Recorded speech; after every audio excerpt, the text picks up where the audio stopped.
Bien, je vais à Harajuku voir des filles déguisées en poupées. Du coup j'ai mis ma salopette en version complète. Parce que si les gens sont déguisés, il n'y a pas de raison que je ne sois pas aussi. Je vais la porter comme ça jusqu'à ce que je trouve ça ridicule. Et là il est que 10h et apparemment les poupées arrivent plus tard. Donc on va commencer par aller visiter un parc avant d'aller voir les poupées. Bon, le parc est pas la partie la plus intéressante, mais c'est en attendant les poupées, c'est à côté. Comment il s'appelle? Yo-Yogi. Yo-Yogi, c'est comme quand tu arrives au studio de yoga et que tu fais Yo-Yogi.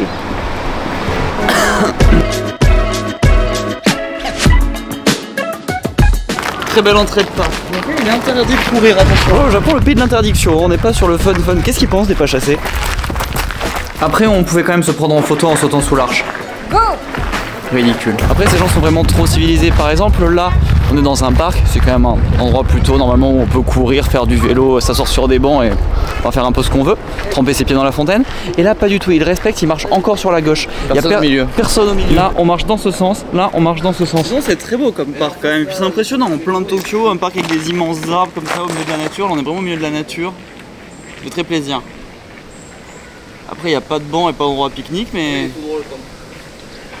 Très beau parc. Et en plus, au milieu de ce parc, il y a un temple dans lequel il faut la boucler et pas filmer. Donc j'ai fait ce que j'ai pu. Après, ce temple était très beau et très bien fini. Vraiment, le côté doré en bout de pagode, là, vraiment belle allure. L'extincteur est très beau aussi. Voilà, bon, mais filmer les extincteurs, c'est pas non plus la folie. Mais heureusement, dans ce parc, il y a une activité.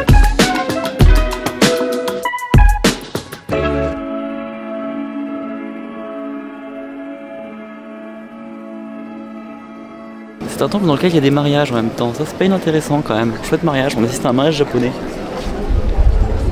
Si je peux me permettre, il y a le genre de prêtre qui parle devant, mais c'était au deuxième rang, t'entends plus hein.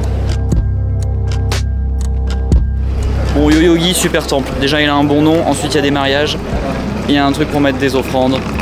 Il y a une grosse partie qu'on peut pas prendre en photo, mais il y a un peu rien dans la partie qu'on peut pas prendre en photo, c'est des gens en train de prier face à un genre d'hôtel un peu vide. C'est pas la partie la plus intéressante c'est les mariages. Super temple, Yo-Yogi. Maintenant je vais promener ma salopette chez les poupées.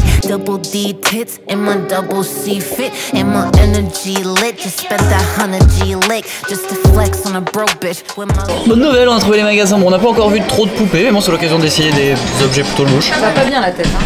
Après, je crois qu'on va faire un achat. Enfin, ce bonnet. Pas ces petites oreilles. Ces petites oreilles de chat. C'est dommage, mais ce bonnet est pas mal. Après, ici aussi, ils ont encore les meilleurs friperies de la terre. Le problème, c'est qu'il n'y a pas d'erreur sur les prix, parce qu'il y a vraiment des trucs très beaux qui côtoient des trucs un peu vilains. Donc on se dit, tiens, peut-être ils se sont trompés, le truc très beau, ils l'ont pas vu. Ouais, genre ça. Une taille. Oui, mais c'est pas désagréable. Non, non. Ouais, et malheureusement, pas d'erreur. Alors qu'il est au milieu des t-shirts de sport à 5 balles et celui-là il est à 30.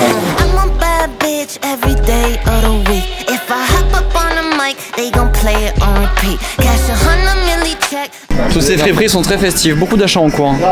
On fera un haul ce soir en arrivant à l'hôtel. Tu peux redonner ton pantalon avec ma carte sinon. Ah, tu le sors plus? Non. Oui, il y a aussi des magasins qui vendent des peluches de folie et là c'est vraiment blindé de toutes sortes de clientèle. Enfin pas toutes sortes de clientèle, une clientèle en particulier. Notons que dans ce magasin il n'y a pas un seul enfant.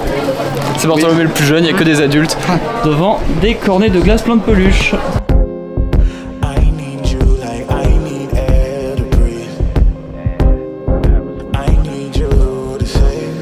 Voilà, du coup toutes ces boutiques nous ont vraiment pris un moment et il a fallu qu'on fasse une pause pour se réorganiser. On va dans le magasin Alice au Pays des Merveilles pour planifier plus de boutiques donc. Il faut rentrer avec des toutes petites portes.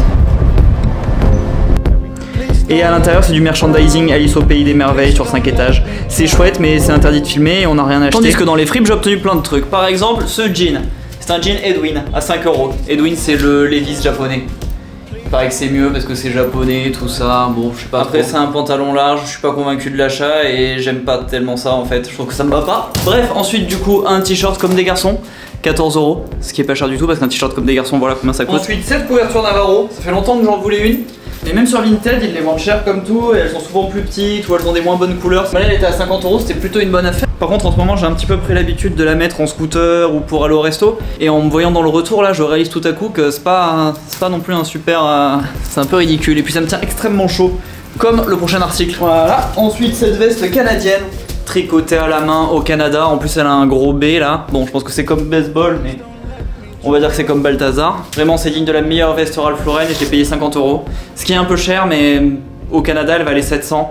Et j'ai vu sur internet en France elle valent dans les 500 et j'en ai pas vraiment trouvé sur Vinted. Et ensuite j'ai acheté ce t-shirt de champion de baseball nippon à 2 € et ce t-shirt de je sais plus trop quoi, à 2 € aussi. Je les ai mis pour aller surfer, c'est pour ça qu'ils sont mouillés. Aussi, j'aurais pu réfléchir à pas acheter un pull en laine hyper épais. Quand on habite dans un endroit où il fait 45 degrés, c'est pas la meilleure idée. Faut que je me trouve un métier.